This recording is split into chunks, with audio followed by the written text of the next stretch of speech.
You push the door. It shouldn't open. 30 years of dust, rust, and silence should hold it shut, but it gives way with a soft, reluctant sigh, as if exhaling a memory it never wanted to release. Cold air spills out, brushing across your face like the fingers of a child trying to remember your name. You pause. The hallway behind you creaks under your shifting weight. You don't turn around. You can't.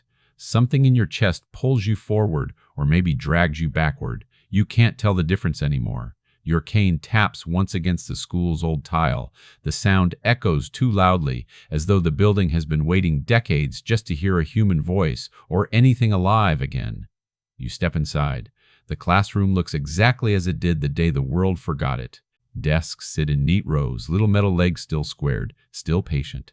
A chalkboard stretches across the front wall, slate green and untouched, except for a single faint line near the top, something half erased, half remembered. Sunlight filters through a cracked window, turning the dust in the air into drifting galaxies. Then you feel it, something brushing against your ankle. Paper. You look down. A diary page lies at your feet, brittle and yellowing, corners curled like they're trying to protect the words inside. You crouch slowly. Your knees protest. Your back complains.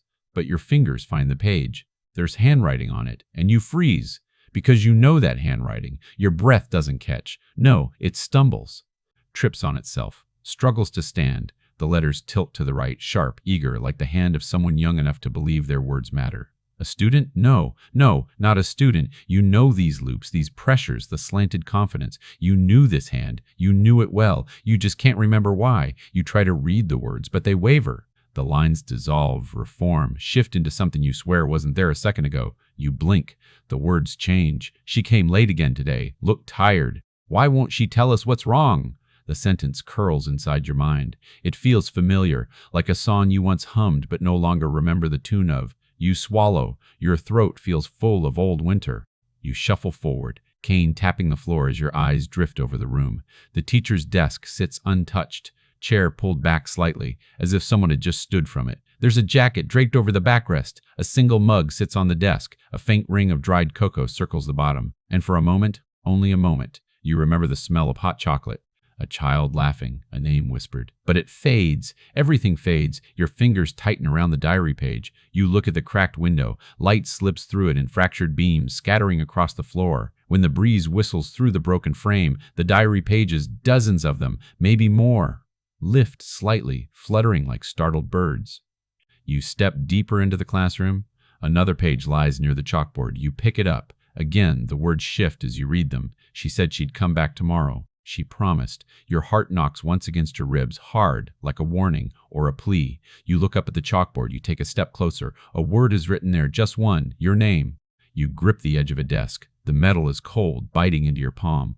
You run your thumb across the chalk lines, not fresh, not recent, but not erased either, preserved by time, or memory, or something between the two. You whisper, "Who wrote this?" No one answers. But the building seems to lean in, listening, waiting. You walk toward the teacher's desk, each step stirring dust into spirals.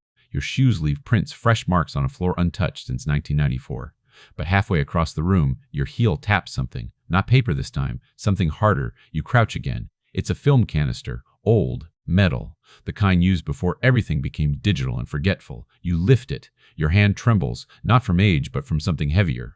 Recognition. You've held this before. You're sure of it. You open the lid with careful fingers. Inside is a tiny roll of undeveloped film, still neatly wound, a memory trapped in darkness for 30 years. You raise it to the light. The strip glows faint amber, and for the briefest instant you see something on it, a silhouette, small, childlike, standing in this very classroom, facing the camera, facing you. Your pulse stutters. You lower the canister. Your breath becomes uneven, like it's trying to escape your lungs before you're ready. On the desk behind you, something shifts. A soft scrape. You turn. Not fast. Your body doesn't allow fast anymore, but enough to see the pages across the floor moving, lifting, dancing on a wind that doesn't exist. Then they swirl, rise, spin. Dozens of diary pages spiral upward, around you, filling the air like a storm of forgotten words. Ink flickers across them, changing, rewriting itself, reshaping sentences according to the memories fighting to surface inside your skull. For a moment, just a moment, you feel the shape of something trying to break through the fog in your mind. A child's face. A scream, a hand slipping out of yours, gone. You reach out without thinking. Your fingers close around a page drifting past you. The ink rides, forming a sentence as you watch. She said she wouldn't leave me. Your cane drops. The sound echoes like a gunshot in the empty room. You press your hand to your temple. Your head throbs. The world tilts left, right, maybe both. You can't breathe. You can't think. You can't. A sudden gust slams into the room. The cracked window bursts wider, shards of glass scattering across the floor like fallen stars. Cold air sweeps through the classroom. Diary pages scatter, tumble, lift again. One page sticks to your shoe, another to your coat, a third to your hand. And all three have different entries, different days, different handwriting styles, yet all of them keep writing about you. You stumble backward. Your spine presses against the teacher's desk. The wood feels warm, too warm. You jerk your hand away, because beneath the warmth is something else, a vibration, like faint tapping, like someone knocking from underneath. You lower your ear to the surface. Tap, tap, tap, not random, a pattern, a code, a message. You lift your head slowly, eyes fixed on the desk, breath unsteady. Someone left something inside this desk, something alive in memory, if not in body. And you understand, deep in your bones, that the diary pages aren't changing because your memory is broken.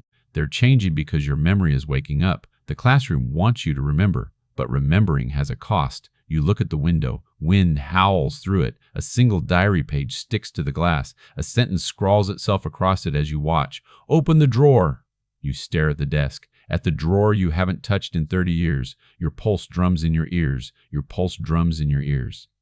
You reach out. Your hand trembles, not from age, but from truth.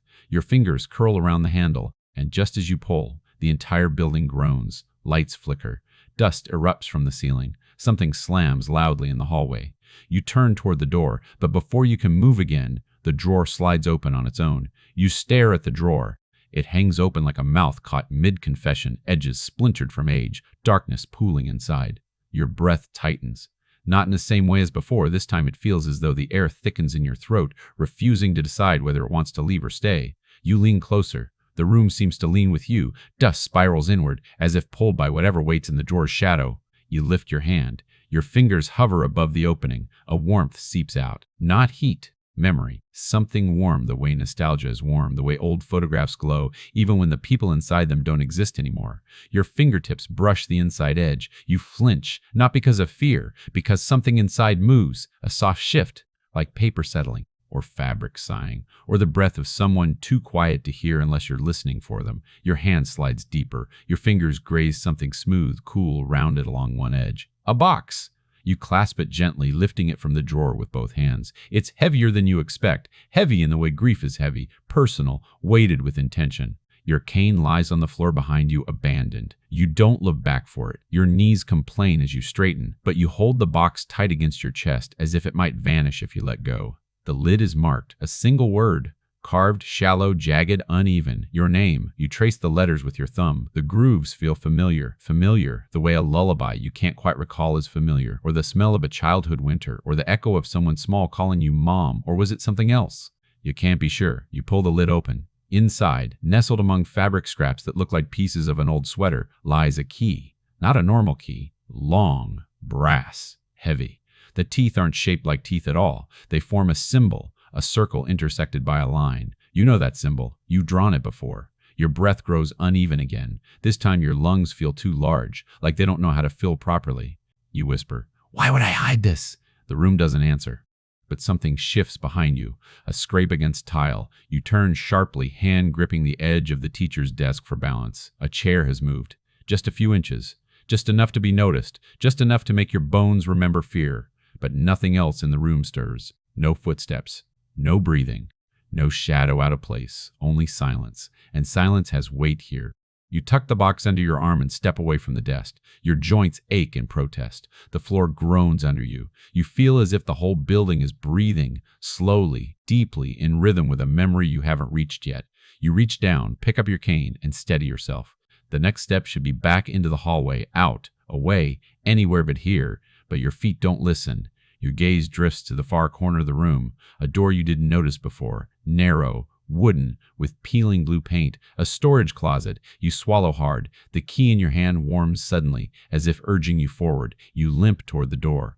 Each step seems louder than the last. Your pulse knocks in your ears. Your legs tremble, not the usual tremble of age, but something colder, deeper, as if your body knows exactly what's behind that door, even if your mind refuses to remember.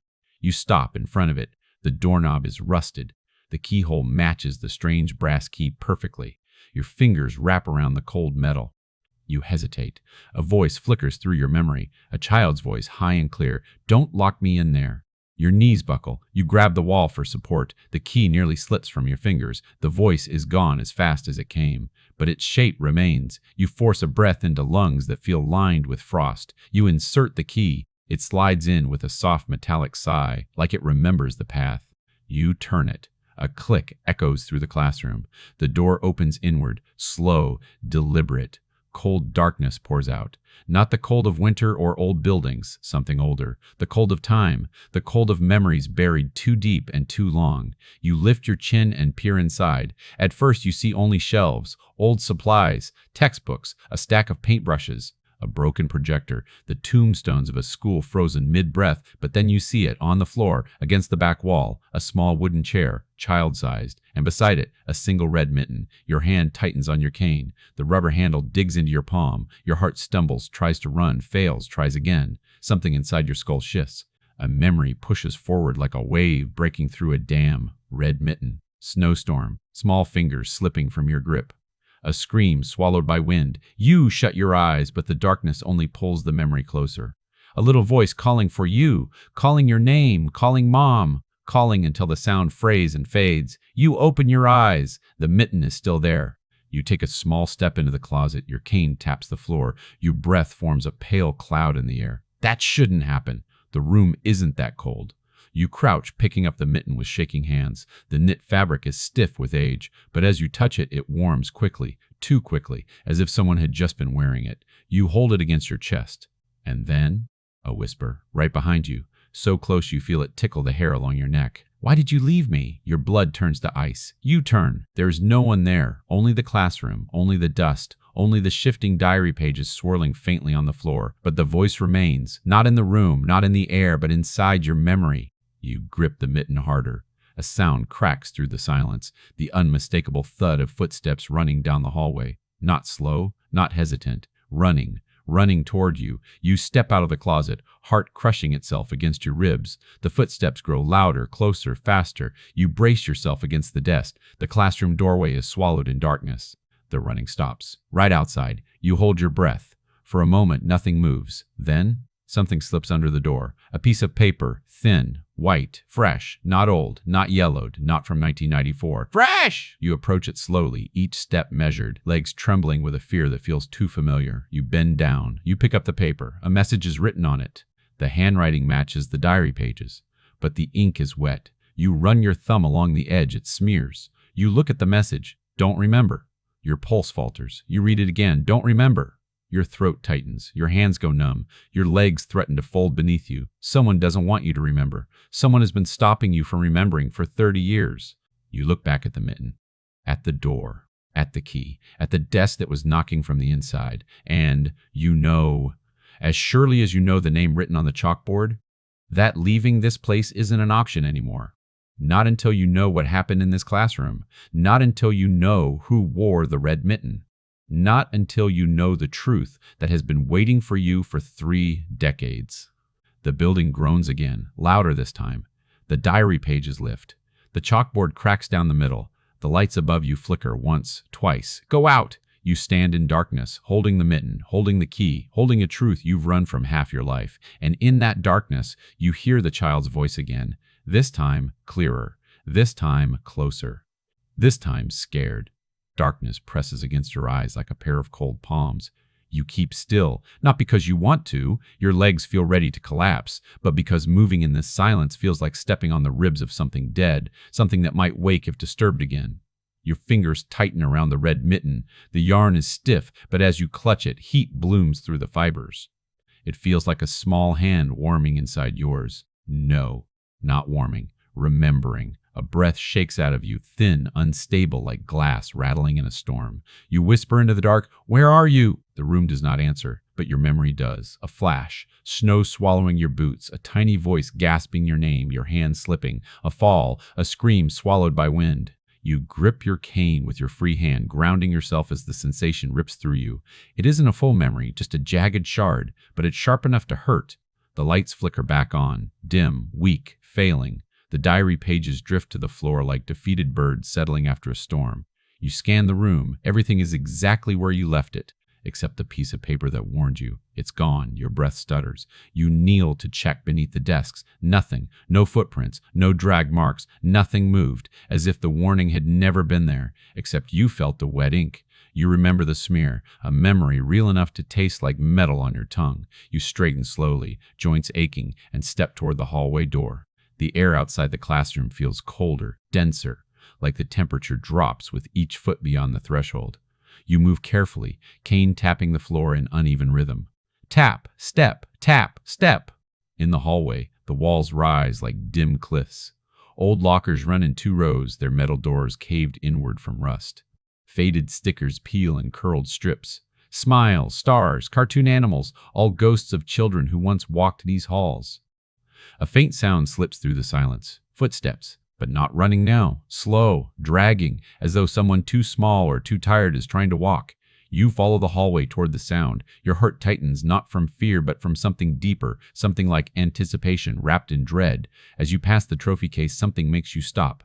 A picture. Class photo, 1994. Students lined in rows, teacher seated in the center. You lean closer. The glass is fogged by time, but you wipe it with your sleeve. Your hand shakes so badly, the streaks of clear glass wobble. You scan the faces, young smiles, uniforms, bright eyes. Then, 3rd row, far right, a little girl, red mittens hanging from clips on her coat. Your lungs forget how to work. Your fingertip presses the glass directly over her face.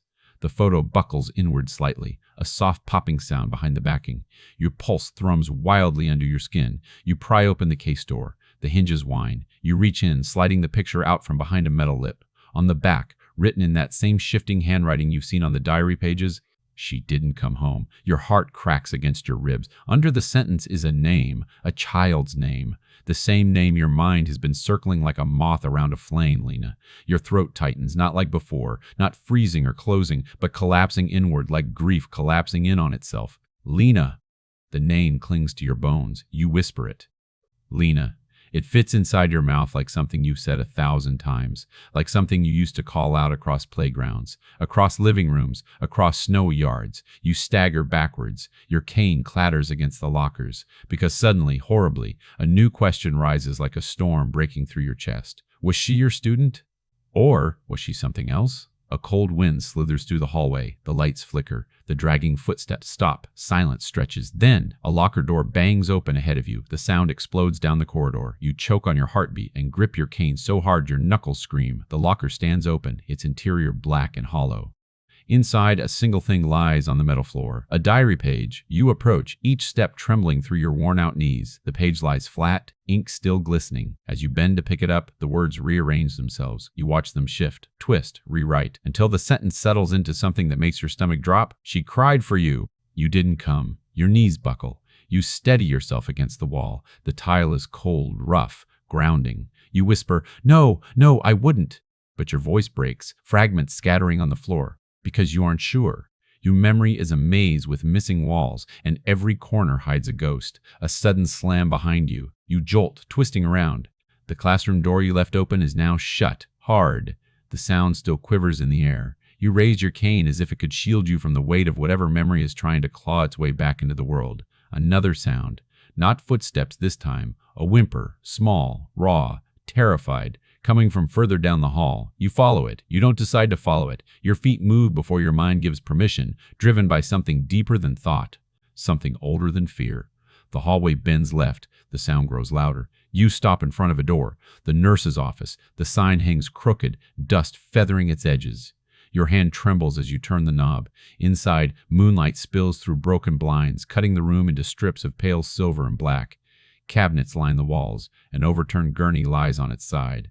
Papers litter the floor, but the room's center holds your gaze. A single child's chair, empty, facing the wall. Beside it, a second mitten, red, just like the first, matching, waiting, placed deliberately. Your breath falters.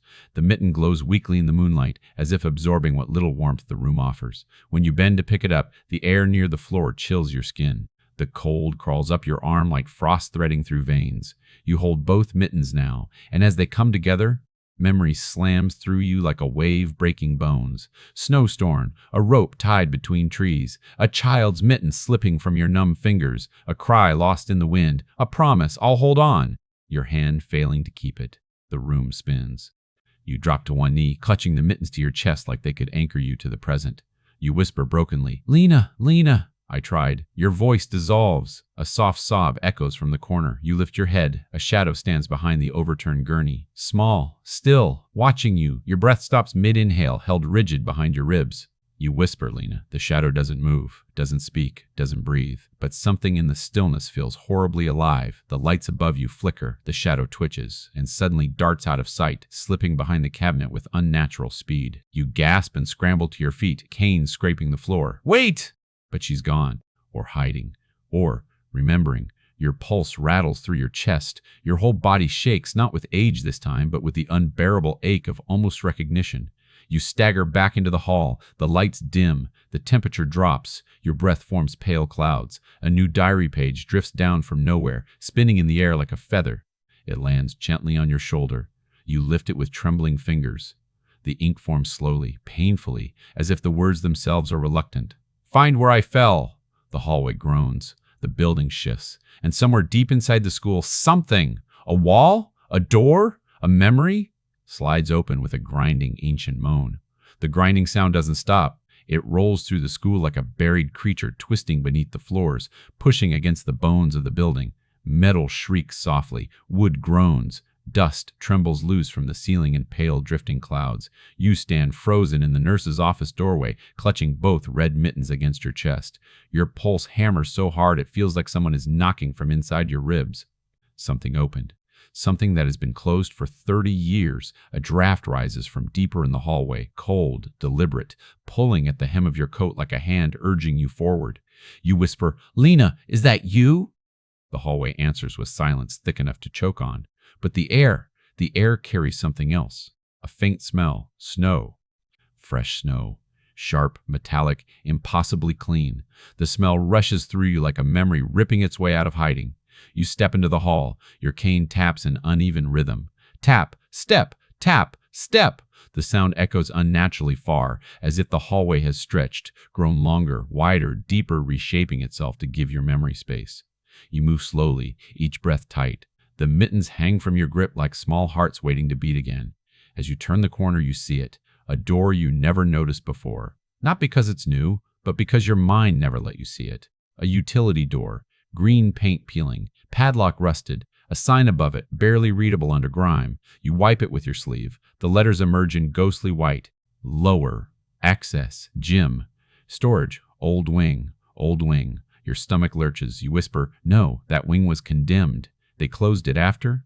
You stop. You don't know after what, but your bones do. Your fingers brush the padlock. It falls open instantly. You recoil, startled. The lock wasn't fastened. It only looked like it was. A shiver climbs your spine. You push the door. It swings inward with a drawn-out moan. Cold air breathes up from a dark stairwell. You lift your flashlight, an old emergency one from the nurse's office you grabbed without remembering doing so. The beam flickers once, twice, then steadies. Concrete steps descend into shadow. You test the first step. Your foot hesitates, half instinct, half fear, but the cold air rises again, brushing your cheeks, urging you down. Brushing your cheeks, urging you down. You go. 1 step. 2. 5.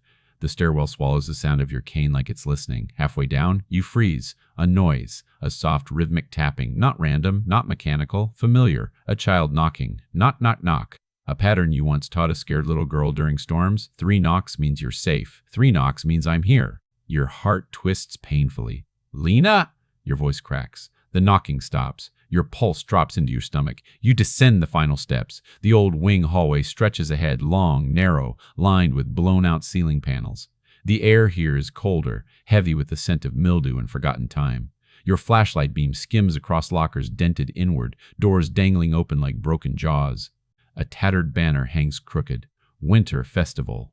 1994. Your hand tightens around the mittens. You walk. Your footsteps sound wrong here. Too soft, too small, like the sound is being swallowed before it reaches the walls. You stop in front of a classroom door. Room 12B. Your head throbs deep, pulsing pain, as if your skull remembers being here even when you don't. You try the handle. Locked. You close your eyes and press your forehead against the cold wood. Something inside hums faintly, low, resonant, like the heartbeat of a building remembering you. You whisper, "Help me remember!" As if in answer, a diary page slides out from under the door. You gasp and stumble back. The page lies flat at your feet. Ink bleeds to the surface, forming slowly, like frost spreading. You lost me here. Your throat closes. Tears prick your eyes but refuse to fall, caught in the dam of disbelief. "No!" you whisper. "No, I didn't!" The ink shivers, rewrites. "Find the rope!" Your breath leaves you in a soft, wounded sound. The rope tied between trees in your memory. The rope you held to guide you both through the storm. The rope she slipped from? When? Your vision blurs. Your cane wavers. You grip the wall for stability. When your vision clears, you notice something further down the hall. A trail, not footprints. Small scuffs in the dust like someone dragged their mittened hands along the floor. You follow. Your cane taps in frantic rhythm now, echoing down the corridor like a heartbeat trying to outrun itself. Tap, tap, tap. You turn another corner and freeze. The gymnasium doors stand wide open. Inside, darkness looms vast and hollow. You lift your flashlight. The beam cuts through the emptiness, illuminating rows of folded bleachers, old banners drooping like wilted flowers, a basketball lying deflated in the center of the court. But the bleachers aren't what make your heart stop. It's the far wall. The entire wall is covered in papers, hundreds of them, diary pages, pinned, taped, stabbed with pencils, glued with dried paste. The pages overlap one another like scales, forming a massive collage, no, a mural reaching from floor to ceiling. Your legs nearly give out. You step inside. The silence in the gym is absolute, thick, like a blanket smothering sound. Your flashlight trembles in your grasp. You approach the wall. You reach out and touch a page. The ink ripples, as if alive, as if breathing. Your fingertips jolt with memory, flashes of chalk dust, of winter coats piled on hooks, of tiny hands gripping yours. And then a whisper behind you, very close, too close. Don't remember. You spin around. Nothing. But the gym is colder now. The air prickles your skin. A draft curls around your ankles. You step backward, your shoulder brushing the wall of pages. Instantly, ink from every page shifts. You hear a rustling sound, like hundreds of pages whispering at once. Words appear across them, aligning, syncing, forming a single sentence across the entire mural. "You let go!" Your breath collapses. You whisper back, "It was an accident, I didn't mean..." The mural changes again, ink rewriting itself in violent streaks. Find where it happened. Your legs tremble harder. Where? What happened, you ask? The ink bleeds downward, streaking like tears. The fall! Your mind fractures around the word. Snow, ice, a ledge, a scream, small, sharp, your own voice calling, a tiny mitten slipping from your grip. You drop to your knees. The mittens fall onto the dusty gym floor. Your flashlight tumbles, rolling until its beam points upward, illuminating the basketball hoop far above you, and something behind it. A door. High up on the wall, half hidden in shadow. A maintenance loft. Your chest constricts violently. You never noticed it before, but you know it. Your memory knows it. You stand on trembling legs, leaning heavily on your cane, and stare at the loft door. The place above the gym where children weren't supposed to go, where old equipment was stored, where someone could fall. Your skin turns ice cold. A soft sound comes from the loft. A whimper, your heart crumples. Lena, your voice cracks like old wood under pressure. "I'm coming." You step toward the climbing ladder, bolted into the wall. Your cane is useless here.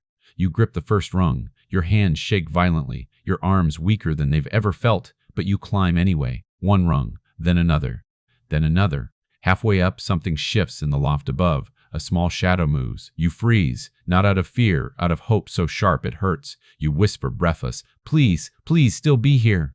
You climb the final rungs. Your head rises into the dark loft space. Your flashlight catches on dust hanging in the air. A shape sits in the corner, small, still, clutching something in its lap. You whisper, barely breathing, "Lena?" The shape turns, slowly, silent. Two small eyes reflect the flashlight beam, not glowing, not ghostly, simply watching you. And then a tiny voice cracked by time and memory. The loft air is stale. Dust floats in suspended light, moving like slow ghosts in the thin beam from your flashlight. Your hands tremble against the wooden railing as you pull yourself into the cramped space. Your knees protest. Your hip aches. Age gnaws at your bones like a second heartbeat. But you barely feel it, because the small figure in the corner hasn't moved since whispering, "You left me." The words cling to the walls, they cling to your lungs, they cling to a place inside you that has been aching without a name for 30 years. You kneel slow, unsteady, your hand gripping the railing to keep yourself from toppling. Your flashlight beam trembles across the shadowed shape. "Lena!" Your voice wavers, cracks. "I didn't mean to! I didn't!" The figure shrinks back, not in fear, in disappointment, like a child hearing another broken promise. Your chest constricts, something heavy shifts inside your memories, a pressure like ice cracking under too much weight. "Please," you whisper, "I'm trying to remember." The child raises her head. Your breath catches, not by stopping, but by refusing to move, trapped in the center of your chest as if unsure where to go. Her face isn't clear, not blurred, not distorted, simply incomplete. Features fade in and out like a fogged mirror struggling to show a reflection. Her outline flickers. Solid 1 second, transparent the next, bound to your certainty, dissolving with your doubt. Because until you remember her fully, she can't be whole. She speaks again, voice small and distant, as if echoing up from a well. "Why did you forget me?" Your heart tears somewhere deep. Something inside you buckles, like a dam wall shifting under the weight of long-held water. "I didn't choose to forget," you say. "It wasn't." A sharp crack interrupts you. The floorboard beneath your knee gives way slightly. Dust puffs up. The loft creaks, old wood protesting under both time and truth. You steady yourself and crawl closer, but the child retreats, receding deeper into shadow. You stop instantly. "Okay," you whisper. "I won't come closer." "I promise." The figure stills. Your hand shakes so violently your knuckles whiten. You manage to ask, "What happened that day, Lena?" The loft groans again, louder this time, as if the building itself braces against what you're about to uncover. The child's voice is a thin thread, stretching across the decades. "You let go!" The words slam into you. But before they can sink, before you can breathe, she continues. "But you weren't the only one." Your breath stutters. "What?" You lean forward without meaning to. "Who else was there?" The girl's face flickers. Her outline thins. She looks toward the far side of the loft, a corner swallowed in deeper shadow. Something stirs there, a faint shift, a shape detaching itself from the dark. Not small, not child-sized, larger, a second presence. Your heart lurches and you scramble backward, nails scraping wood. The flashlight beam jerks wildly across the loft until it lands. On a shoe, adult-sized, worn, dust-coated, unmoving, attached to a leg, then another. A silhouette crouched low beside the far wall, watching, waiting. Your breath fractures into shallow pieces. Who is that? The child doesn't answer. The shape doesn't move. You point the flashlight directly at the figure. The beam passes through it. Your stomach plummets. A shadow that doesn't belong to anything solid. You choke out, "Who are you?" The outline straightens, rises, grows taller. The child's voice trembles. "He shouldn't be here." The shadow dissolves, not disappearing, retreating, sliding between cracks in the boards like water fleeing light. "Gone," you gasp, clutching your chest. Your vision swims. You brace yourself against the loft floor. "Who was that?" you demand, voice trembling with desperation. The child wraps her arms around her knees. "He was there when I fell." Ice blossoms across your spine. Your mouth goes dry. A memory pushes against your skull. Someone shouting, a hand on your arm, a struggle, someone pulling you away, but it slips before you can hold it. "I don't understand," you whisper. "There was someone else on the hill?" The child nods. Barely, a tiny broken motion. "He said he'd help us find the way. But he lied." A sick, twisting fear grips you. "Who lied?" The child opens her small hand. In her palm, a scrap of fabric. Dark, torn. You lean closer. It isn't hers. It's wool. Thick. Adult-sized. The color. Your breath stabs upward. You know that color. A jacket. A coat. A uniform coat. Your mind explodes with white noise as the scent of snow and diesel floods back. Memory splintering, flashbulb images firing behind your eyes. Someone calling your name, a hand gripping your coat, Lena screaming. And then the loft room tilts. Hard! You grab for the railing, nearly missing it. You drop to one knee, gasping. The child crawls backward, hugging the scrap of torn coat to her chest. "He said you'd be fine," she whispers. "He said he'd hold the rope instead." Rope, the rope between the trees. The rope you tied. The rope guiding you both through the blizzard. The rope that should have kept you together. Your thoughts slammed together. Someone else was holding the rope, not you. Someone else told her she'd be safe. Someone else. Eye-watering clarity rips through your mind. You didn't lose the rope. Someone pulled it out of your hands. The air in the loft thickens, vibrating with a low hum that seems to come from the walls. You force yourself to breathe. Who was it? Your voice is thin, trembling. Who was with us that day? But the child doesn't answer. Instead, she looks over your shoulder, eyes widening, face going pale and undefined again. You spin around, flashlight slashing across the loft. Nothing. But the boards groan behind you, footsteps on the roof above, slow, heavy, dragging. The child shivers. He's still here. You swallow hard, throat dry as chalk dust. Your voice cracks. Lena, please, tell me his name. The gym lights below flicker. A cold wind surges up through the loft floorboards. A cold wind surges up through the loft floorboards. Dust erupts. The diary pages on the gym walls rustle like wind-torn leaves, and the child whispers the only answer she can manage. I don't know his name because he wouldn't tell me. Your skin crawls, your heart stumbles. Someone was there, someone whose name you never knew, someone who convinced a child to trust him, someone who pulled the rope from your hands, and someone who is still inside this building. Before you can speak again! A boom shakes the gym. The loft trembles violently. Your flashlight drops, clattering across the boards, the beam spinning wildly until it points down at the gym floor. A large metal door, one you didn't notice before, has swung open near the bleachers. Cold air pours from it. A stairway descending into blackness. The child grabs your sleeve urgently. Don't go there, she whispers, but the air beneath the gym pulses like a heartbeat, calling you, pulling you, and somewhere down that stairway, you hear it. Faint, echoed, fragile, a child crying, not Lena, someone else, or something else, or a memory too strong to stay buried. You stand slowly, legs trembling under you. I have to, you tell her. The child shrinks back, shaking her head. You won't come back! Your own voice shakes as you whisper, I need to know the truth. A long silence settles. Then the child lifts her hand, small, flickering, fragile, and places the scrap of torn coat on the loft floor between you. She whispers, then take this. It's all he left behind. Your hand closes around the fabric. It feels warm, too warm, like it remembers the hand that wore it. You turn toward the ladder, toward the open metal door below, toward the truth waiting in the dark, and as you descend the loft, the child calls after you. Please don't believe him, whatever he tells you. You descend the ladder with the torn scrap of coat clenched in your fist.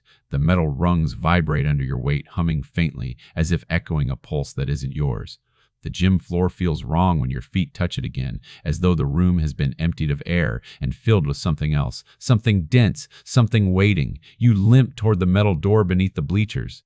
Cold air pours from it like a waterfall of shadow, sliding across the court and swallowing the warmth of your breath. You grip your cane in one hand, the fabric scrap in the other, and peer down the stairwell. The darkness below is thick, not absence of light darkness, memory darkness, the kind that forms when the mind refuses to look at something too painful. A child cries somewhere beneath you, soft, uneven, not calling words, just the raw sound of being small and afraid. Your lungs tighten in cautious sympathy. You whisper, I'm coming, please hold on. Your voice breaks in the middle of the sentence, as if something inside it fractures under the weight of the promise. You take the first step down. The stairwell swallows the sound. The second step. Your free hand trembles. By the fifth step, your flashlight flickers. Its beam sputters against the dark, the battery dying or the shadows resisting. You can't tell which. You whisper sharply, don't you dare go out. As if obeying fear rather than command, the light steadies. You reach the bottom. A long basement hallway stretches into the dark, narrow concrete, lined with old pipes. The air tastes metallic, sharp on your tongue like old blood on winter wind. You walk, cane tapping, heart racing, breath shallow. Tap, tap, tap. Halfway down the hall, your flashlight beam catches something smeared across the wall. A handprint, small, child-sized, red mitten-shaped smear trailing downward. Your stomach drops. Another handprint appears a few feet later. Then another. A trail of them, fading, reappearing, weaving from one side of the hall to the other, like the path of a panicked child trying to find escape in the dark. Your knees wobble, but you force yourself forward. You whisper, Lena, I'm so sorry, I should have. You stop. A shadow moves at the end of the hall, not small, not childlike, tall, broad-shouldered, standing still. You freeze. Your pulse rattles violently, shaking through your ribs like trapped wings. Who are you? Your voice sounds thin in the concrete corridor. The figure doesn't move. You raise your flashlight. The beam touches the silhouette and passes through it again, wavering, like light through smoke. You swallow hard, throat tightening. The figure lifts an arm, slow, deliberate, a gesture, beckoning you forward. Your hand reflexively clutches the scrap of coat, warm still, almost pulsing. Terror scrapes down your spine, but you move. You don't want to. Your legs don't want to, but something deeper than fear pulls you. The desire to know, to remember, to stop running from your own mind. As you approach, the tall shadow steps backward into a doorway. You reach the doorway moments later, breath trembling like loose glass. The room inside is small, storage-like. Concrete walls, low ceiling, and a lingering smell of cold metal. Your flashlight sweeps the space. The figure is gone. You whisper, "Show yourself!" Silence. Then, a soft scrape behind you. You spin around. Nothing. But the door is half closed. You didn't move it. The metal door inches shut slowly, as if pushed by a hand your eyes can't see. You shove it open before it locks you in. It groans loudly. The sound echoes. One echo does not sound like your push. A second echo overlaps it. A knock. Then another. A third. Knock, knock, knock. Your heart collapses against your ribs. "Lena?" A faint whisper. The child voice responds from somewhere impossibly far and impossibly close. "He told me you'd come back." You suck in a breath. "Who told you?" Footsteps appear in the darkness behind you. Heavy ones. Echoing slowly like someone pacing in thought or circling prey. Your flashlight beam shakes violently as you turn. Nobody there. Only the echo of steps. And then, a different sound. Chain links rattling. Your stomach knots into a hard lump. You sweep your flashlight across the corner of the room. There, a coil of rope. Frayed, torn, still tied into a loop at one end. And beside it, a tree branch. Old, cracked, slick with weathering despite having no business being indoors. You kneel. Your fingers tremble as you touch the rope. A jolt fires through your skull. Memory crashes into you. A blizzard. A rope tied between two pine trees. Lena's mitten slipping. You reaching. Someone pulling you back. Hard, forceful. Your hand losing grip. The rope ripping skin from your palm. A dark coat brushing past you. A stranger's voice telling you, "Let go. I've got her." And then the scream. The scream that split the storm. Your hand shoots to your face. You gasp, tears streaming now. Warm trails cutting through the cold memory. The stranger's voice. You hear it again inside your skull. Not kind, not gentle, not trying to help. Calm, cold. "I've got her." Your flashlight flickers violently, then cuts out entirely. You're plunged into darkness. You stagger backward, breath clawing at your throat. Something moves in the dark behind you. Soft, barefoot, child-sized. Something else moves too. Larger, heavier, not barefoot. Boots. Your heart pounds so loudly you're sure both shapes can hear it. You whisper into the void, "Lena, please talk to me." A small sob answers. Then the child's voice. "I fell because he let go." Your body freezes. "Not me?" Your voice sounds like it belongs to someone else. A silence. Then a whisper, so soft you almost mistake it for your own breath. You held on. He didn't. Your legs go weak. You collapse to your knees. Your cane clatters to the floor. You clutch the mittens and sob into the cold darkness, broken and shaking as the truth splits open inside you. You didn't fail her. You didn't let go. Someone else tore her away from you. Someone who never should have been there. Someone who is still here. A voice moves through the darkness. Low, adult, familiar in the way nightmares can feel familiar after decades. "She shouldn't have remembered you." Your blood freezes. That voice, you don't know it, yet your body recoils like you've heard it 1,000 times. "Who are you?" Your voice breaks violently. Footsteps shift in the dark. Closer, deliberate, predatory. The voice breathes near your ear. "I was the one who saved you from the storm." Your stomach twists. "No," whispered, cracked, disbelieving. Footsteps circle. "You couldn't carry her." "No, you're old now, but even then, you weren't strong." Your pulse races. "You think you lost her?" The voice murmurs. "No, I took her. You would have died with her." Your chest tightens. Something brittle fractures inside your memory. The stranger continues. "I only ever meant to save one of you." The bottom falls out of your stomach. Your hands tremble uncontrollably. Your voice splinters. "Why her? Why Lena?" Silence. Then, spoken with terrifying simplicity, "Because she listened to me." Something inside you snaps, not breaking, awakening. A sound rises from the corner, small feet shifting. The child who has been guiding you, the child who remembers what your mind buried," she whispers. "Don't believe him." The adult voice lunges closer, a sudden violent surge of movement in the dark. You scramble backward, palms scraping concrete, reaching blindly for your fallen cane. Your fingers close around it, just as something cold grips your ankle. Fingers close around your ankle. They're wrong, too long, too cold. The grip feels like wet rope left out in winter, clammy and unyielding, tightening just enough to promise it can tighten more. Your lungs seize halfway through a breath. Air hangs inside you, heavy and unused. You kick instinctively. Your shoe connects with something that doesn't feel like skin, not bone, not cloth. The impact is like striking a sack of wet leaves, soft, formless, refusing to recoil. The grip tightens. You're yanked backward across the concrete. Your cane scrapes the floor, shrieking against stone. The sound tears through the darkness. raw and grating, the only proof that the world hasn't gone completely silent. You slam your cane down, not at the hand, at your own leg. The jolt snaps your muscles into panic. Your foot jerks violently, twisting sideways. The grip slips just a fraction. Enough! You twist, rolling onto your back, and swing your cane with every ounce of strength your arm still remembers. The rubber tip cracks against something just beyond the reach of your failing flashlight. There's a nauseating squelch, like hitting soaked fabric. The fingers loosen. You drag yourself backward, boots scraping, shoulders burning as your coat grinds along the floor. You scramble toward where you remember the wall being, desperate for something solid to press against. Your shoulders collide with concrete. Relief doesn't arrive. There is no room inside your chest for it. Something moves in front of you, closer. The stranger's voice slips through the dark, unhurried, like a knife drawn slowly from a sheath. "You're hurting yourself for nothing," he says. "You can't bring her back. Your heart doesn't just beat, it slams, each thud punching the inside of your ribs." You whisper, "You're the one who took her." He chuckles. The sound is dry, flaking, like old paint cracking off walls. "I kept you alive," he says. "The storm would have taken you both. Someone had to choose." Anger sparks in the hollow your guilt used to fill. You force your voice to steady. "You aren't real. You're what my mind made to take the blame." "You're?" A footstep lands inches from your hand. You feel the vibration. He's close enough now that when he speaks, his words brush your ear. "I'm as real as the scream you still hear when it's quiet." The child's voice rises from somewhere behind you, farther down the hall, an echo wrapped in fear. "Don't listen!" You flatten your palm against the concrete, searching, desperate.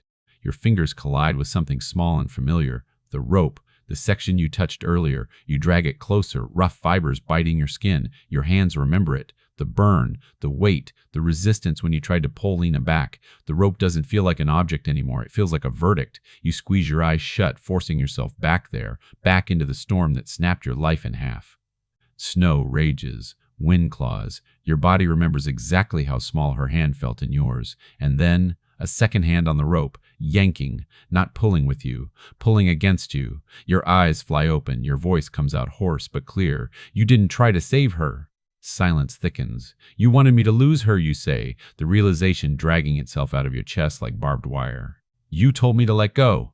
The stranger shifts in the dark. The air around you cools further, pressing close, trying to smother this new thought before it fully forms.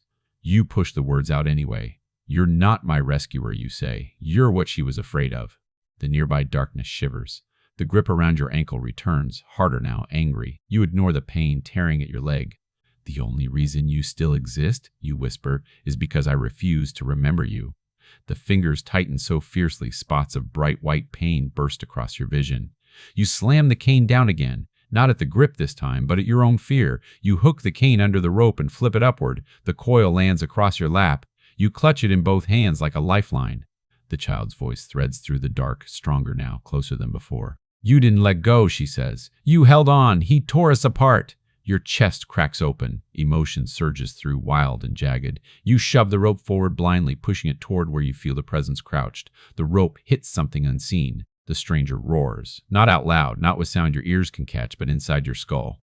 A pressure spikes behind your eyes, like someone crushing glass there. You grit your teeth and shove harder. The rope heats in your hands. Fire doesn't engulf it, but memories do. Blizzard white, red mittens, your hand locked around a smaller one, refusing to let go even as your skin tore. You suck air into lungs that feel too small and yell, "I didn't let go." The rope brightens just for a heartbeat, glowing with a faint, colorless light. Your arms sear with burning pressure, but the pain anchors you. The grip on your ankle evaporates, not gradually, all at once. You gasp, dragging your leg toward your body, curling in on yourself for a second as pain breaks over you in hot waves. When you lift your head, you realize two things at the same time. One, you can see, not clearly. The darkness still crowds the corners, but your eyes pick out faint shapes, walls, pipes, the stairwell outline. Two, the stranger's outline is shrinking, not in height. In clarity, his shape is less distinct now, edges dissolving like smoke from a candle snuffed after burning too long. He steps back. You feel him slipping. You realize, with a slow, fierce clarity, that remembering him is killing him. "I remember you," you say through clenched teeth, forcing yourself upright despite the trembling in your legs. "You stood behind me on that hill. You said you'd take the rope." He doesn't answer. "You told me I was weak," you gasp, using the wall to haul yourself up. You said I'd drag us both down. You made me believe losing her was my fault, so I'd never look for you." The basement vibrates faintly. Dust shakes from the ceiling. The stranger's face never fully forms. No eyes, no distinct mouth, only the impression of someone who was never meant to be remembered. You've known people like that. Neighbors, no one really knew. Volunteers, no one ever questioned. Men who passed through, helping for a week, a day, an hour, leaving before anyone memorized their faces.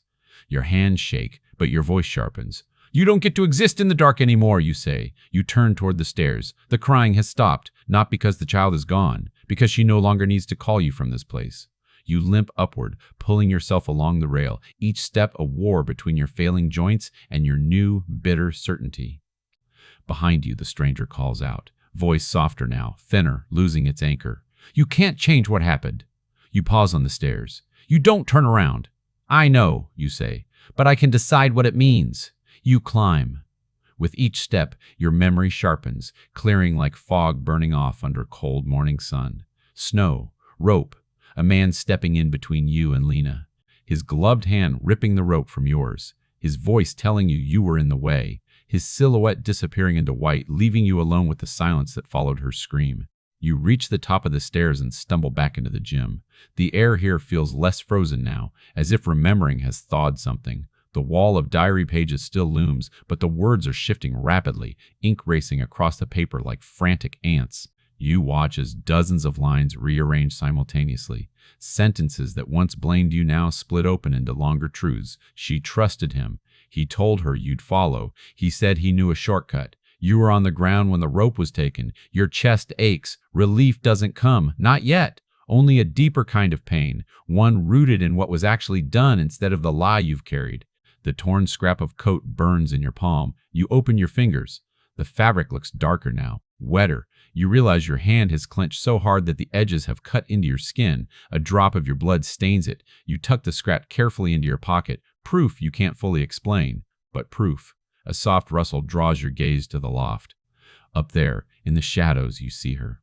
Lena, more solid now, face clearer. She sits at the edge, feet dangling, red mittens in her lap. "You remembered," she says. Your throat feels raw, scraped hollow by years of unshed apologies. "I should have fought harder," you say quietly. "I should have gone after you. I should have." "You tried," she interrupts. Her voice is firmer now, each syllable clean. "You chased me down the hill. You crawled when you couldn't stand. You called my name until you had none left." Your knees buckle suddenly. You sink to the floor of the gym, hands pressed into dusty wood, tears dropping soundlessly. You whisper, "Why don't I remember that?" She tilts her head. "Because of course she knows. Someone needed you to believe it was your fault," she says, "so you'd never ask who else was there." You close your eyes. Your heart feels like old glass, ready to break under the weight of this new shape the past is taking. A different thought surfaces, sudden and hot. If he did this once, you say slowly, he could have done it again, to someone else, to other children. The gym seems to shrink around you, walls drawing closer, echo tightening. You realize the truth is no longer just about Lena. It's about the pattern, the method. The man with no name who moves between blizzards and schools and parents too exhausted to question. Your fingers curl into the floor. You stand. The pain in your legs feels earned, not random. "Then I have to remember everything," you say. Your gaze drifts toward the classroom hallway beyond the gym doors, toward the old room you first entered, where time froze and pages changed, and a film canister waited in a desk drawer for 3 decades. Lena follows your gaze.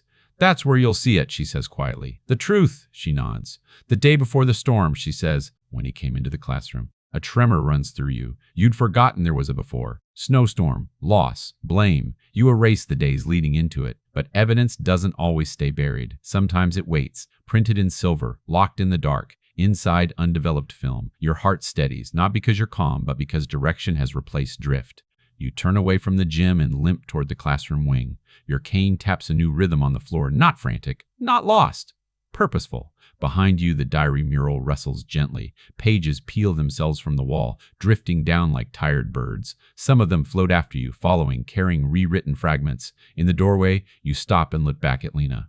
"Will you come with me?" you ask. She smiles. It wobbles at the edges, but it's real enough to hurt. "I've been with you the whole time," she says. You carry that answer with you as you step into the hallway. The school is quieter now. No footsteps that don't belong. No taunting whispers from the stranger. Just the faint patter of loose pages gliding along in your wake. You reach the classroom door, the one with your name still written on the chalkboard. You push it open. The room breathes you in. The diary pages inside stir like leaves, catching a soft wind. On the teacher's desk, right where you left it, waits the small metal film canister. Your cane touches the threshold. You cross into the room, old floorboards accepting your weight with a more familiar creak. You pick up the film canister. Its metal is cool in your palm. Your reflection bends in its surface, faded, thin, but undeniably present. You whisper, "Show me what I did. Show me what he did." For the first time, the building does not resist. The air shifts. A faint hum thrums through the walls. At the back of the room, the closet door where you found the red mitten swings further open, revealing an object hanging from a hook, an old slide projector. Dust draped. Waiting. The chill running through you now isn't fear, it's anticipation. This is where everything converges. The film, the stranger, the day before the storm. You load the film into the projector with hands that shake for more reasons than age. You aim it at the blank section of chalkboard. Your finger finds the switch. You hesitate. You glance sideways. Lena stands in the row of little desks, mittened hands resting on the back of a chair. "Are you ready?" you ask. She nods. "Are you?" she replies. You answer by pressing the switch. The projector coughs to life. Light explodes into the dust. A frozen image begins to appear on the board, and as the picture sharpens, your knees nearly fold. Because the first face that comes into view is not Lena's. It's his. The projector whirs. Its old fan coughs, sputters, then settles into a low, steady drone. Light pours through the dust into a square on the chalkboard, pale and trembling. The image sharpens. At first, it's just shapes, gray smudges, vague outlines. Your eyes struggle to adjust, your mind bracing for what it spent 3 decades refusing to see. Then the blur hardens into lines. A classroom. This classroom. Desks where they still stand now. Coats hanging along the back wall. Little faces turned toward the camera. And in the front row, slightly off-center, Lena. The breath you were about to take collapses before it reaches your lungs. She's younger than you remember. Her smile is crooked, one mitten half off her hand, dangling by the string from her sleeve. She leans into the frame, as if she couldn't wait to be caught by the lens. You move closer without realizing. Your fingers find the back of a student desk and cling to it like a railing over a ravine. Tears sting the corners of your eyes, but they hold there, suspended. She looks so alive. You whisper her name. Lena. Dust glitters in the projector beam like tiny stars thrown at her feet. She can't hear you, but for a moment, it feels like she's looking right at you through time. The slide clicks. The image jumps. Now the perspective has shifted closer to the front of the room. The children sit at their desks, heads bent over sheets of paper covered in drawings. On the board behind them, winter, safety, drill, practice, day. Your stomach twists. The class had been excited about the storm. The memory returns in pieces now. A weather report, parents talking about school closures, kids chattering about snow days. You'd planned a storm safety exercise, a game. The projector hums. Another slide drops into place. This one hits you harder. The children are standing now, holding a length of rope between them, little hands spaced along it. They smile, laughing, mouths open mid-giggle. In the corner, someone else stands. Not a child. Not you. Him. You step closer to the board until your shoulder almost touches the chalk.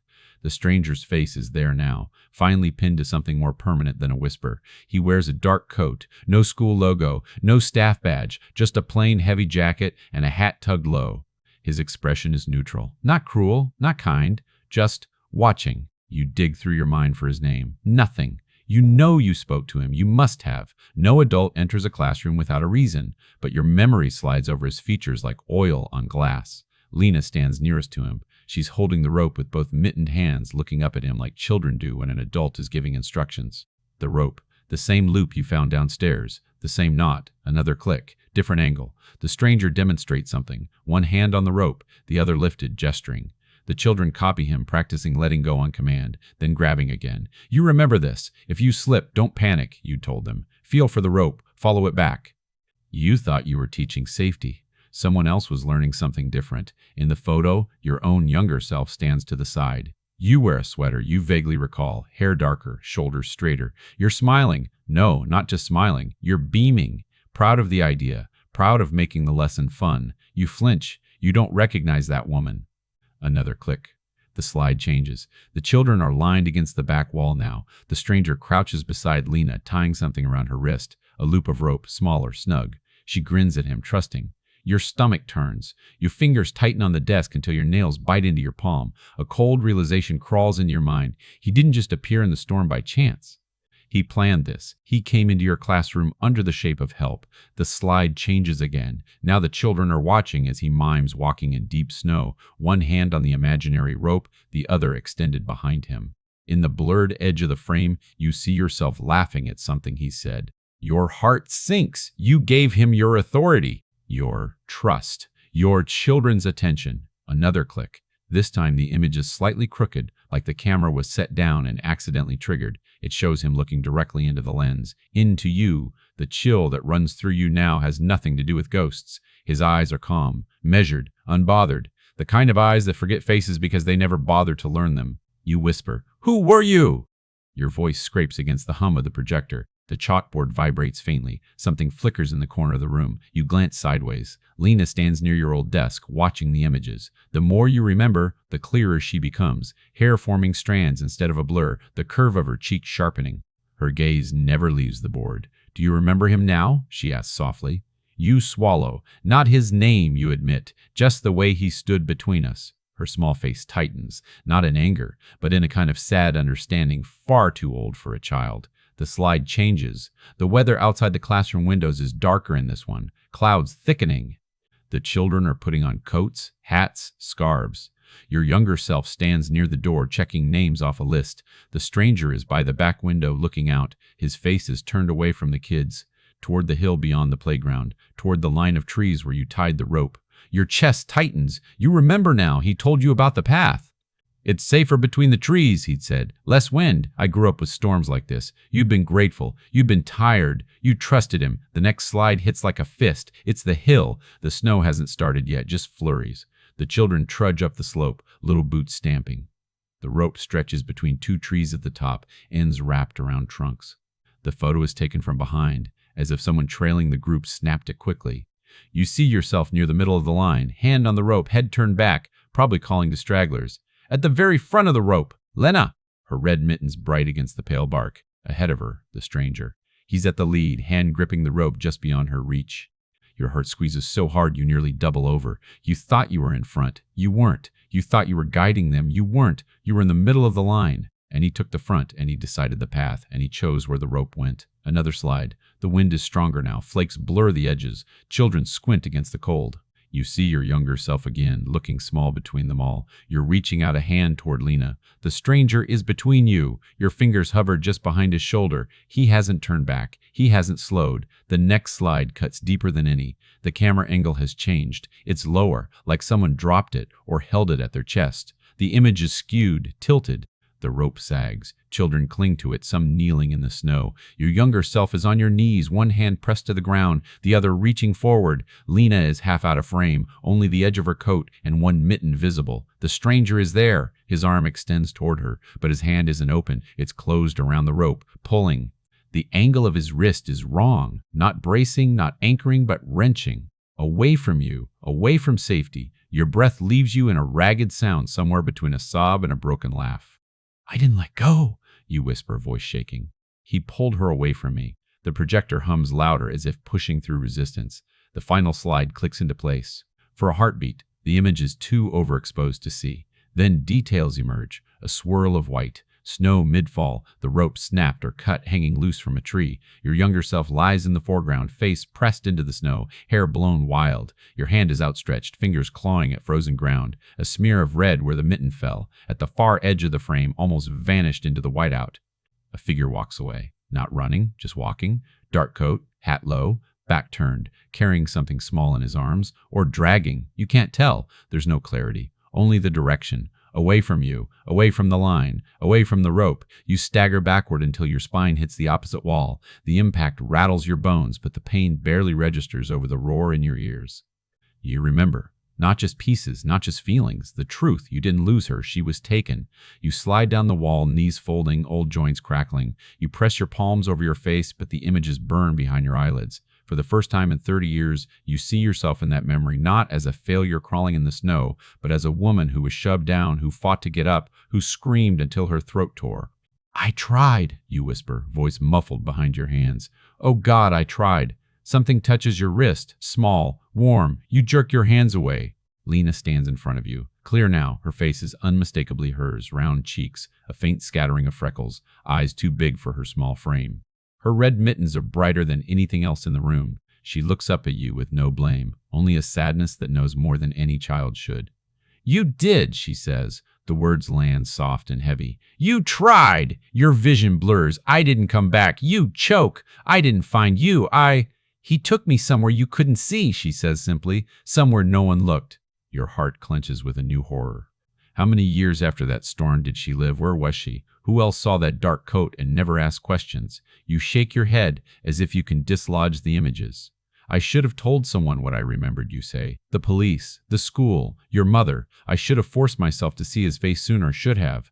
You were alone with it, Lena interrupts gently. Everyone told you it was an accident, that storms are unpredictable, that children wander. Tears spill at last, hot and unsteady, sliding down your cheeks, because you remember that part too now, the gentle voices, the pitying looks, the way they told you not to blame yourself, out loud, while their eyes asked why you hadn't done more. The mayor, the school board, the counselor, none of them asked about the man in the dark coat. None of them remembered him. You'd tried to describe him once, but the details slipped, and the grief swallowed you whole, and slowly you agreed with him that it was your fault. Because at least that made it make sense. You wipe at your face with the back of your hand. Your breathing steadies, uneven but present. You look at Lena, at the mittens, at the rope coiled near the desk, at the film still glowing on the board. I can't change what happened to you, you say, each word scraped raw, but I can stop him from disappearing again. The classroom settles, listening. You push yourself to your feet, your legs scream in protest, but they hold. You turn toward the desk drawer and pull it open fully this time. Inside, beneath old grade sheets and dried-out pens, you find a small box of slides labeled in your own handwriting. Practice day, emergency drill photos, more film, more angles, more proof. Your hands are steadier as you gather them. You tuck the canister and box into your bag, along with the torn scrap of coat and both red mittens. Evidence, not of your guilt, of his presence. You look back at the chalkboard. The projected image still shows the stranger walking away in the storm. You step close enough to touch the light. I remember you now, you say to the silhouette. He doesn't move. He can't, because he's not in control here anymore. You are. Dust spins in the beam, drifting through the outline of his body like it's already being blown away. Behind you, Lena's voice is very soft. Now will you tell them? She asks. You turn. Who, you ask, though you already know. Everyone, she says. The ones who didn't see, the ones who thought you let go, the ones whose children might meet him someday. A new fear stirs. Not of storms, not of ghosts, of walking into a bright, indifferent world with this story and being told again that you imagined him. But you aren't the woman who walked into this school a few hours ago. You're the woman who crawled through the snow screaming for a child. You're the woman who never truly let go. You nod. Yes, you say. I'll tell them. Lena smiles. It flickers, then steadies as if the promise anchors her. The projector stutters, the slide jams, the hum dies, the room dims back to its ordinary gloom. But the truth is still here. In your pocket, in your mind, in the way Lena no longer fades at the edges. You move toward the doorway. As you step into the hall, you feel the school exhale. The weight in the air lifts slightly, like a long-held breath finally released. Behind you, diary pages flutter down from the ceiling, settling in a line along the hallway floor, like breadcrumbs pointing the way out. You follow them. Lena walks beside you, steps soundless, mittens brushing your coat. You pause at the main doors. The glass is cracked. Beyond it, the world waits. Gray sky, empty parking lot, bare trees waving in a faint wind. You put your hand on the push bar. You hesitate. You look down at Lena. Will you be there? You ask quietly. When I tell them? She tilts her head. I'll be in what you say, she answers. If you tell the truth, I'll be there. You take a slow, deliberate breath. It goes all the way in this time. When you exhale, you push the door open. Cold outside air rushes in, washing over you. It doesn't feel like the cold of that storm. It feels clean. As you step over the threshold, something shifts behind you. You glance back. The hallway is empty. No pages, no shadows, no small figure with red mittens. But your hand still holds their wool, and your mind still holds her. For the first time, that feels like enough to carry her out with you. You step fully into the light. Cold air fills your lungs, but it isn't the cold of the storm. Not the sharp, punishing bite that stole Lena's voice from the wind. This cold is lighter, alive, present. It carries nothing but the ordinary winter outside an old forgotten school building. You take another step into the gray light. The cracked concrete beneath your shoes feels unsettlingly normal after the weight of the halls behind you, like waking from a nightmare and finding your own home strangely unfamiliar. Your cane sinks slightly in damp earth beside the walkway. You grip it tighter. The red mittens hang from your other hand, swaying gently in the breeze. For the first time in 30 years, they feel warm rather than accusing. You exhale and face forward toward the parking lot, toward the small town visible just beyond the trees, toward everything waiting to be told. You walk, not quickly. Your legs won't allow it, but with purpose. The bag at your side bumps against your hip with every step inside it. The film, the slides, the torn scrap of coat, the diary pages, proof, evidence, memory-made material. Each time the bag shifts, it reminds you you don't walk empty-handed anymore. Halfway down the path, you stop because you notice something. Your shadow. It stretches long behind you along the cracked walkway. But it's not alone. A second shape stands near your left side, small, slight, head tilted up as if watching you. Lena, you turn. She isn't there. But the shadow lingers for a moment longer and then dissolves into the winter air. You breathe a shaky laugh. Stay as long as you need, you whisper. Your voice doesn't tremble now. Not as much. You reach the parking lot. A few abandoned cars sit beneath a blanket of thin frost old staff vehicles that never moved again after the building closed. A bus stop sign leans sideways at the far end. As you approach it, you check your phone. A dead screen stares back. Of course! You haven't had service since you entered the school. You try the power button again. Nothing. You sigh. Everything you need to tell the truth is in your bag, not your phone, so you keep walking. The road leading away from the school is cracked and buckled from years of neglect. Gravel shifts beneath your shoes. Bare branches scratch together overhead, whispering in the wind like they've been waiting for someone to come down this road and finally leave with answers. Somewhere behind you, the school's front door groans shut. You don't turn back. Not yet. A noise drifts through the quiet, a soft crunch of footsteps. You stop instantly, pulse jolting. For a moment, a flash of fear spikes through your chest. His footsteps? Boots on snow? The stranger returned. But when you turn, it isn't a threat. A dog stands at the edge of the trees. A lean mutt with matted fur and cautious, intelligent eyes. One ear droops unevenly. The other stands alert, aimed directly at your face. You stare. The dog tilts its head. Something in you unwinds. Hello there, you whisper. The dog steps forward gingerly, paws cracking thin ice on the pavement. He sniffs the air near you, cautious, gentle, not afraid. He looks at the mittens in your hand and wags his tail once, just once, slow, intentional, like he recognizes the grief they carry. You lower your hand. He comes close enough for you to touch his head. Your fingers brush his fur, coarse, cold, real. The warmth that spreads through your chest is unexpected, quiet. Familiar in a way that feels like a memory you never held but always needed. You're a survivor too, you murmur. The dog's ears twitch, as if acknowledging something unseen. You straighten slowly. He follows at your heel as you reach the main road, not crowding, not leading, just keeping pace. It feels right, as though this moment needed someone else to witness it. You turn toward town. The road stretches long and empty, the sky lightening as afternoon crawls toward evening. You walk carefully, your hip aching, your balance uncertain, your breath fogging in soft clouds. But you don't stop. Every few steps, the dog glances up to check. You're still beside him. You whisper, "Thank you for being here." He doesn't reply, of course, but he stays. Eventually, you reach the small diner on the edge of town, the place where townspeople gather, where they'll recognize you, where stories and gossip drift like steam from coffee cups. The warmth inside spills through the frosted windows. You hesitate at the door. Your hand trembles on the handle, not from age this time, but from the weight of what you're about to do. For decades, you carried the wrong story. You believed the wrong version of yourself. You mourned the wrong memory. Now, you hold the truth, but truth doesn't always set you free.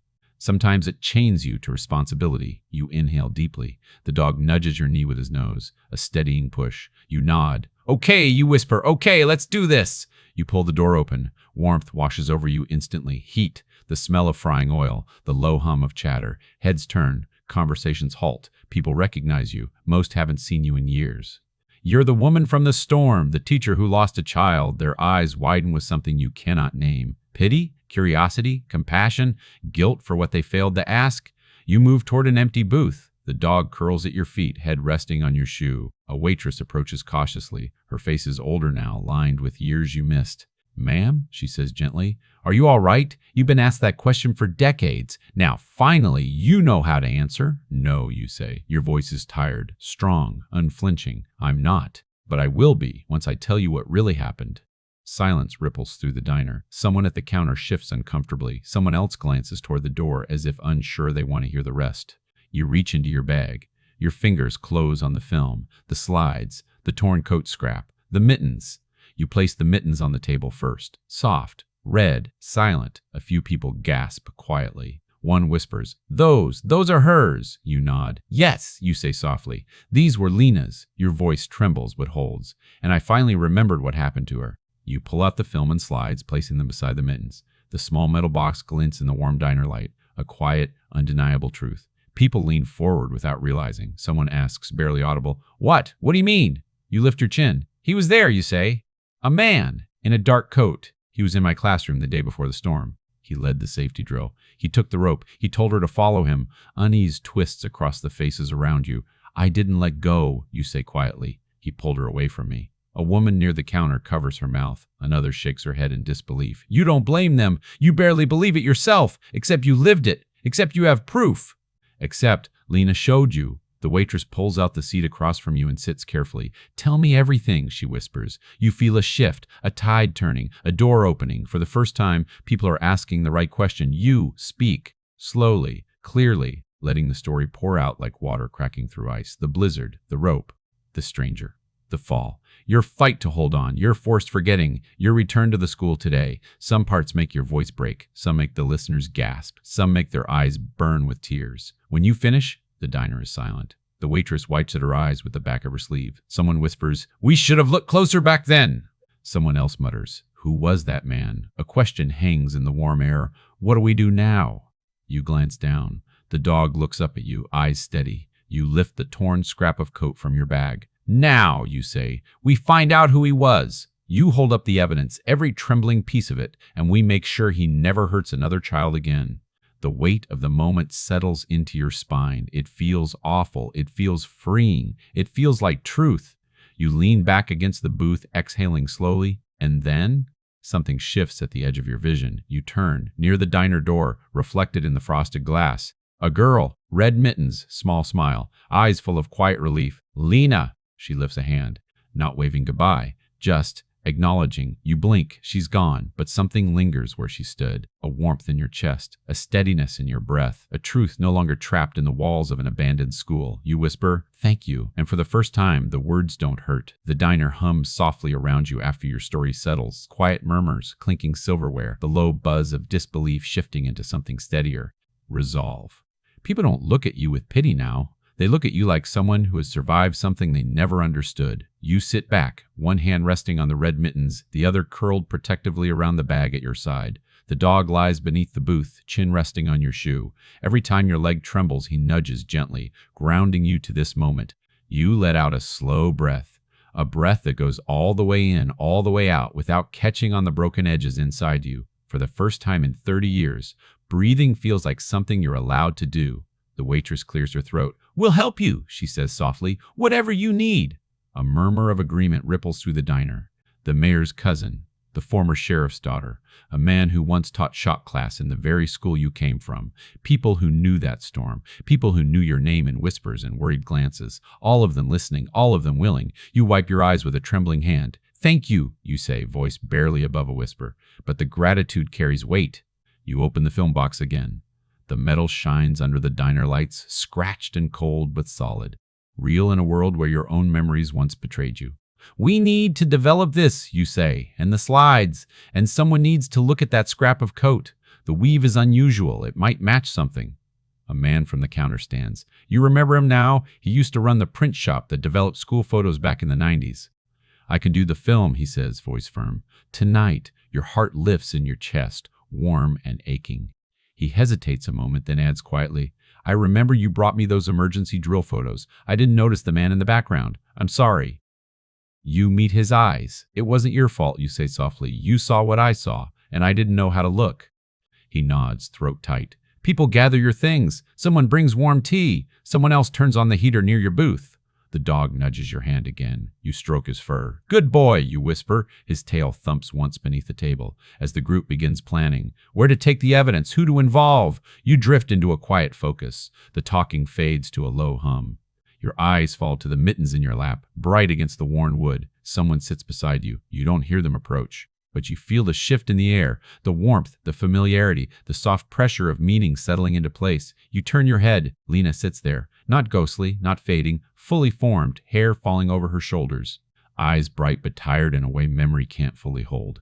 Red mittens pulled snug over small wrists. Her feet don't touch the floor. You stare. Your chest tightens around something that is not pain, not fear, but the impossibly fragile tenderness that comes when grief lifts just enough to let love breathe again. Are you all right? You whisper. Lena swings her legs gently. I'm better, she says. It's not a child's voice now, still soft, still high, but clearer, stronger. Like someone who has finally been heard, tears spill freely down your cheeks.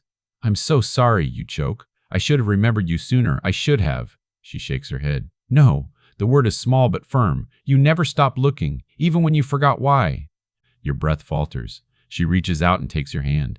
Tiny mitten fingers wrapping around your trembling ones. Warm, real. Your vision blurs. You held on, she whispers. That's why I stayed. You bow your head, shoulders shaking with a quiet sob that has waited decades to be released. It is not a sob of despair. It is relief, recognition. Permission to stop carrying a weight that was never meant for you. After a long moment, Lena slips her hand away. You look up. She stands beside the booth now, mittens brushing the edge of the table. You're going to help them, she says. I will, you whisper, wiping your tears. You're going to stop him. I will. And you're going to tell the truth. You nod, breath trembling. I promise. Lena smiles. The first smile you've seen from her tonight. Pure, bright, soft at the edges. It lights the whole diner, or maybe it just lights something inside you. She steps backward. One step. Two. People don't see her. They move through her space without noticing anything different, but your world shifts around her movement. Where will you go? You ask, voice trembling. She looks toward the door where cold sunlight spills through the frosted glass. Where I'm supposed to be now. The answer scares you and comforts you. You stand slowly, leaning on your cane. The dog rises too, watching Lena with calm, knowing eyes. Will I see you again? You whisper. She tilts her head. You'll feel me, she says. You inhale sharply. The truth in those words settles into your bones, not haunting, not clinging, just staying in the place where love and memory meet. She steps backward again. Her outline grows lighter, not fading in pain, but dissolving the way shadows dissolve at sunrise. Her mittens brighten, her smile softens, her form blurs into the winter light. And then she's gone. The diner comes into focus again, people talking, tea steaming, dog leaning against your leg. You wipe your eyes one last time. You sit down again. The waitress returns with a cup of fresh coffee. You okay? She asks softly. You smile, a small, fragile smile, but real in a way nothing has been real for years. Yes, you say. I think I am. You look at the evidence spread before you, film rolls, slides, coat scrap, red mittens, and beneath it all, the truth finally allowed to breathe. You lift the mittens gently and tuck them into your coat, not to hide them, to carry them home. The dog rests his head on your knee again as if claiming you. You run your fingers through his fur. I guess we're going together, you tell him. His tail thumps. Once, twice, the plan comes together around you. People calling police contacts, someone offering to drive you home, the film shop owner already halfway out the door to develop the slides. You pull your coat tighter and rise on unsteady legs. One last look at the diner, one last breath of warm air. Then you step toward the exit. The door opens with a soft chime. Cold winter air greets you, but it doesn't feel like the storm. It feels like a beginning. You step outside, dog at your heel, mittens in your coat, truth in your hands, and as the door swings shut behind you, you feel it, a small warmth flickering just to your left. Not visible, not physical, but present. A child's presence, a memory, a promise, a love that held on even when everything else slipped. You smile into the winter wind. Come on, Lena, you whisper. Let's go home.